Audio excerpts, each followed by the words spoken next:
झारखंड में बढ़ सकता है अब एनडीए का कुनबा। विधानसभा चुनाव में बीजेपी और जेडीयू में होगा गठबंधन। लोक जनशक्ति पार्टी रामविलास से भी चल रही है बात।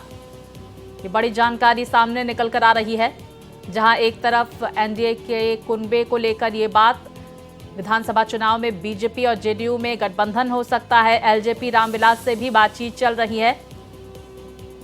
तो एनडीए यहां पर झारखंड विधानसभा चुनावों को लेकर एनडीए खेमे से बड़ी खबर सामने निकल कर आ रही है। चुनावों में जेडीयू और बीजेपी का गठबंधन हो सकता है।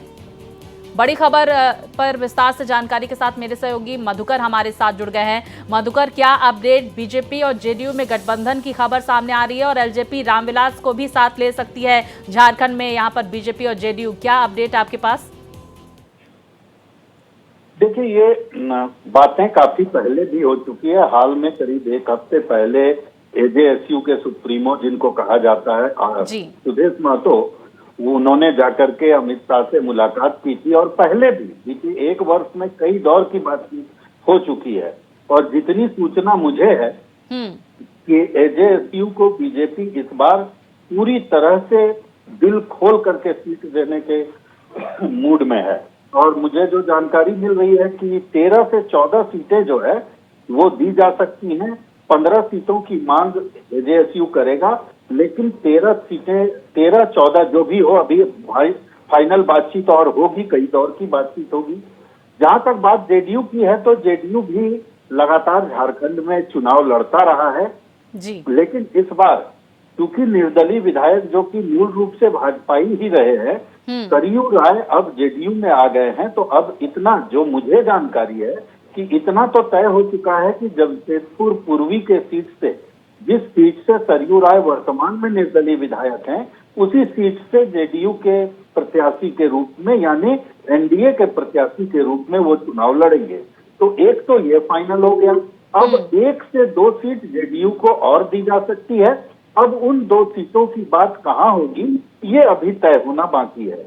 जहां तक बात अब हम करें चिराग पासवान की, तो उनकी पार्टी की राष्ट्रीय कार्य समिति की बैठक अभी से तकरीबन 8 दिन पहले रांची में हुई थी, जिसमें चिराग पासवान एक बार फिर से अपनी पार्टी के राष्ट्रीय अध्यक्ष चुने गए थे।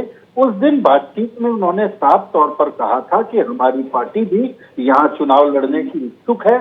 28 सीटों पर हम मजबूती से चुनाव लड़ सकते हैं और एनडीए गठबंधन के साथ लड़ने की इच्छा है, लेकिन अगर हमें सीट नहीं मिलेगी तो हम फिर अकेले भी चुनाव में जा सकते हैं। हालांकि चिराग पासवान अपने आप को बहुत ओवर एस्टिमेट करके चल रहे हैं। चिराग पासवान का यहाँ कोई जनाधार नहीं है और ऐसे हालात में 28 सीटें मांगने का मतलब है कि बहुत ज्यादा बार्गेनिंग के मूड में है और बीजेपी इतना बार्गेनिंग उनको करने देगी नहीं। तो ऐसे बार्गेन के सिचुएशन में कहीं ना कहीं देखा जाए तो चिराग पासवान को एक आध सीट कहीं से मिल सकती है, क्योंकि बीजेपी ये कभी नहीं चाहेगी कि एनडीए में दरार जैसा कोई संदेश जो है वो उधर, मतलब सत्ता पक्ष के को जाए या जनता के बीच जाए। तो कुल मिलाजुलाकर एनडीए गठबंधन को लेकर रात में भी हिमंता विश्व शर्मा, जो कि यहाँ चुनाव प्रभारी हैं, उन्होंने साफ कह दिया कि एजेएसयू के साथ हमारा गठबंधन होगा, जेडीयू के साथ गठबंधन होगा और इन दोनों गठबंधनों के साथ राज्य स्तर पर बात होगी।